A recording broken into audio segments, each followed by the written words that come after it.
His height was 150 foot. So vertical lunge, 29.1, it's way too high. Pull draw. Yeah. It's a strong left to right, but it definitely pulled. Say that's been the miss though.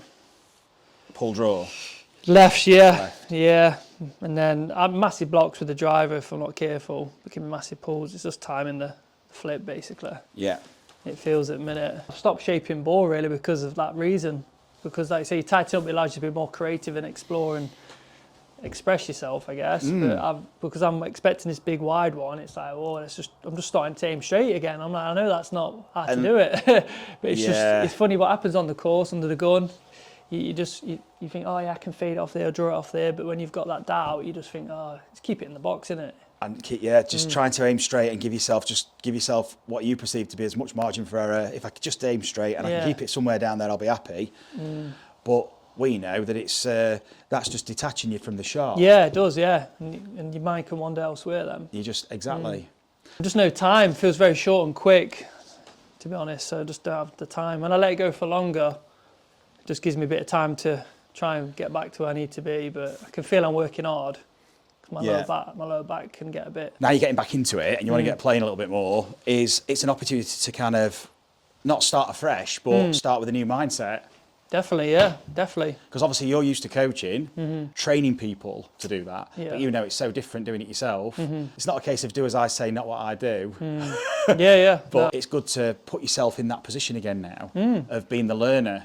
And you've got this zest for playing again, you're re-energised, and it's kind of, well, let's really focus on, I think, probably making the changes you've always wanted to make, to be honest, because you've always played and you've always just accepted it and put up with it, that you know you get underneath and you know you roll it and you know you kind of just time it, but you're so able to do it, and you can kind of get yourself around the course and you can play some great golf, and to your mates, it's like it's impressive, but you know deep down it's kind of, that's why I don't think sometimes, because I'm in the same boat, you're not inspired to play, because it's like, well, I'm not really playing the way I want to play. Definitely, yeah, definitely. And having to practice 8 hours a day as a kid allowed me to time that, but now I'm not playing barely 8 times a year. Do you know what I mean? So and not practicing at all. So. And because you know more about technique, you know it's flawed.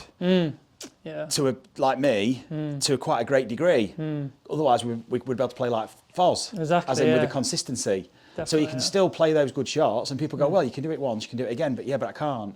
I can do it 1 or 2 or 3 times out of 10, but I can't do it 8, 9 times out of 10. Yeah. And that's the difference. So it's like, I can enjoy playing, and I'll enjoy the good shots, and we're going to get bad shots and good shots, but you know deep down, it's not the way you want to play, because the consistency to what you're doing is not there, because you know your technique's flawed, because you're an educated, you're a very experienced high-level coach. Yeah. So it's like when you start to analyse your own game like that, it almost demotivates you for playing, because you think, well, this is going to take a bit of time, or this is going to, essentially what people are doing when they come to us, it's going to take a process of rewiring, and have I got the time to put in, and B, have I got the energy for that and the desire, because I'm actually enjoying helping other people achieve that. Definitely. Yeah. So I'd rather see people achieve their aspirations than me just improve my game a bit, because I don't mind going out and just enjoying the odd good shot, but if you're only playing once in a blue moon, that's okay. I can accept that. But if I was going to want to play more like you're wanting to, it's a different ball game then, because it's like, well,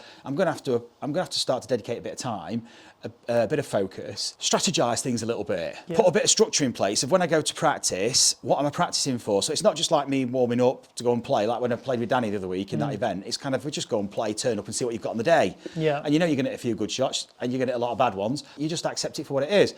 But that's once in a blue moon. But if you're playing more and more, if I was doing that every week, I'd want to pack up after 2 or 3 months. That's my worry, getting back into it, you see. Hence why I've come just for some guidance with you as well, because I know if the more I put into it, obviously the expectations change, and there's just one structure, like say a plan. I've got an idea of what's going on. Of course you have, yeah. I need that second opinion also, it's a different look in, isn't it, as well? Because like you say, what I'm feeling, my perception can skew things as well, can't it? Yeah. So. No matter what movement we're making in life, we're always compensating. It's just that we've got certain compensations that create this high variability. Yeah. So it's no different to people who walk through our door for lessons with us. They've got even more variability. Yeah, exactly.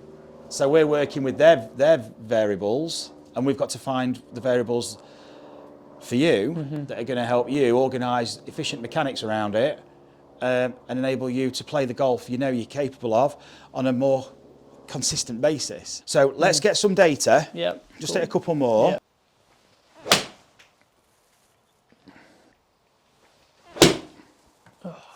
Bit heavy, that one.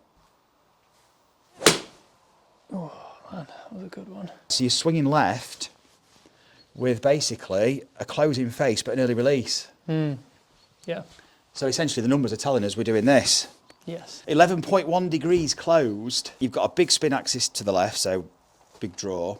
5.1 down, path to the right. How you're managing this club face at the minute, this is what I do, so I can relate to this. So we've got swing direction left, hitting down to get that path. We've got a closing face, but a high launch. So we're adding loft, but how do we get that face squared up? We just get it steeper. So then, look where you're striking it, toe. Yeah. Yeah. So you're squaring your face up. It's a combination between this early release, which gives you this over rotation, but now what you're having to do is you're having to steepen the shaft to square the face. All these variables are massive, but it's the steepening the shaft that disguises it. Yeah.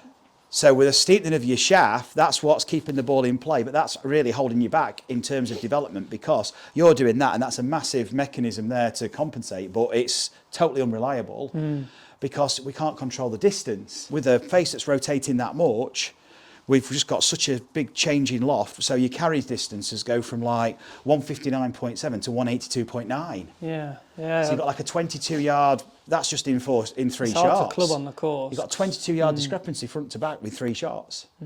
So that's where kind of, when we're talking about category 1 golf, pro scratch golf, as a pro, we can't play with 20, 30 degrees of discrepancy in length.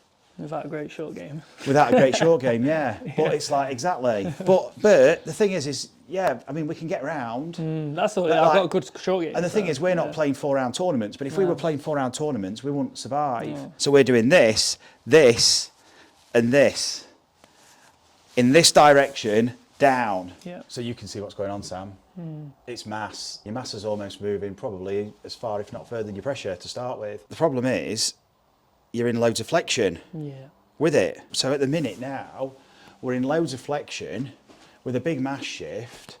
Pressure's here, but it's basically a big shift in flexion. Now, where do we go from here? We want to load into the floor, but we're already flexed. I feel like I just go up. You do your best, but really, you're shifting and just extending. What we've got to do first for us is get some flexion extension in there. Yeah. Because look, as you swing through, you're just stuck in flexion. It's The always whole swing's plagued just me. stuck in flexion. It's always plagued me, that. Always. We've got to essentially go the other way. Got to go into the extreme place left. So we can't give the body an opportunity. So if, for example, using the GRF, we just don't let this go back to the right. Doesn't mean you can't apply pressure to the right. I'm still here, but I can still apply, look, I can still apply pressure, but Yeah. I'm left, loaded. Yeah. But if I was on a pressure plate, I'd have pressure right. But my mass is here. I want this to go back, but we've got so much of that that what we want to do first is explore the extremity in the other direction. So we're going to stay here and just feel what it's like to swing and not even rock the board, but then make it even more unstable and do it with some external rotation. And you're going to hit balls like this. So it's here. Where are you going to go first? Where are you going to go from here? You're going to do this. Yeah. It's the only place you can go. So there, and that's basically the space we want to be moving into, and the patterns will organise themselves because essentially we've constrained the system. So environmentally here, where it's got to go that way. Yeah. So just little, probably 3/4 shots. You're going to go back down before the club gets released.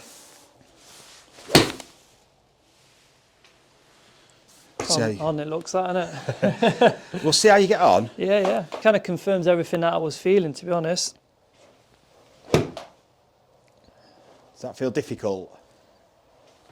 That was good. Yeah. You don't have to follow through much. It's No, more no. about just returning back. That's it. Just have a shot. So you could go into there, go into that place. Now stand up and rotate. There we go. Yeah. This don't need to come with it. So there's nothing wrong with the old Henrik Stenson moving off the ball, but not staying in tons of flexion and driving it up with your upper torso. That'd be quite nice, that. There, but then you up. Yeah, I like to feel something. So you can use that as a springboard for your torso. Yeah. You can use that to springboard you up. Yeah. If you love the coaching and want to experience the effects of the training that you see with our pupils, you can purchase the GRFI system yourself by following the link in the video description. You'll get all the equipment and a 2-hour download covering all the fundamentals, exploring your movement and how you can use the ground and create those all-important ground reaction forces and transfer them through to clubhead speed and experience the gains that you're seeing in the videos. Well done. That's good. Yeah. And again, just narrow the stance a little bit. Let's make the stance a little bit more. So flexing from just bend more from the hips a little bit more, a bit less knee flex. That's better. Okay. Yeah, it feels actually good. It's just getting the time. You could also explore turning your foot out to give you a little bit more external rotation. That right, both feet. Yeah, that's it. A bit more with that right foot. That's it. Because if you have a square stance and you shift your pelvis, you go into too much internal rotation. Yeah. But if you turn your foot out a bit and you're going to have a bit of sway, you're not going to get too much. Yeah, and it's easier to go external, and external gives you extension. Yeah, that was better. Yeah. That was better. Yeah, it just feels activated. Got to open up that chain. Never felt that before, really. We've got to open it up and engage that chain. Nice, well done. Just stayed in flexion on the way down all the time. So it's how fast can we get back up now. That's going to be dependent on how good you can side bend. Yeah, that way. So side bend, this is going to be very different. I don't feel any of that. No. Well, but you can't because you look at the target like this. But if I want side bend, I'm going to be like this. Yeah. So we can use our eyes now. So what I want you to do is just go into your downswing, and then drop. Now, I want you to spring vertically, but keep your eyes in line with this as you come up. Yes. Yeah. Feel the difference? Yeah. So the eye line gives you the side bend. Yeah. So drop, and now your eyes have got to you're just following this. It's almost vertical with your eyes. That's it. Yeah. So it's a felt more traction there as well. Right. Right it's a completely different way of looking at a golf shot because you're normally here looking at it almost from a normal posture. When you watch the guys on TV, you can only imagine how they're looking at this golf shot compared to how we look at it. Yeah. What was interesting, just by you adjusting my eye line there, was how that created a reaction at the right foot. So obviously that's pushing up to create that vector to create the frontal plane. Exactly. And without the sway, you see, so you're having to use both feet. I never feel this. Because that's giving you the push and the rotation to be able to use this. Because that vector's working through the whole body. Yeah. That was straight away. I was like, wow, I've never felt that push there. So just take me to a place post impact, mid follow through, where that might be, where it might feel as if where you're looking at the golf ball from. So you could be more sprung from that with the pelvis up, yeah. But more that's it, more side bend. Look at that, and that feels extreme, but it's not extreme. It's just because I'm nowhere near there. No, because normally everything's moving together. It's either flexing together or it's extending together. Well done. That was a bit different. Well done. Yeah, different. I'm looking a bit more this way. Yeah. It's getting there. At the end, you'll come out of it maybe, but you want to be deep in this place, as in here, with the full with the extension. So look at the side bend through here, because that takes the pressure off your lumbar, because you're side bending through here. Yeah, when you're all like this, you're having to do more work, and a bit of sway essentially puts more crunch in your lumbar because your torso is more upright, so you're getting that through your lower back. Whereas that's more stable, you're getting it through the upper torso. It's so much more dynamic. Yeah. I've got loads more as well in there, which is exciting. Definitely a better strike. Popping up a little, but I mean strike-wise, it's going way further. Yeah, so we've got to be able to, we've dropped, we're popping, but we're side bending and getting so late and essentially low with the hands as opposed to handle comes up high.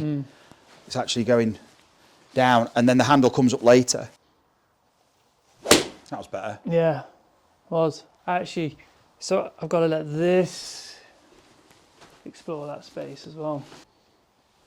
That was different. Felt more, dare I say it, covered then. Good. Continually reinforcing that awareness through these patterns, feeling this, and then just going to ball. Yeah. And just, you know what to do, how to integrate it into your practice, how to design your practice. You can while you're doing that, I guess you can, that's the process of being able to condense it down, isn't it? 'Cause you need the information to enrich your awareness, but then that allows you to condense it down to something simple, doesn't it? Exactly, it's got to become intuitive.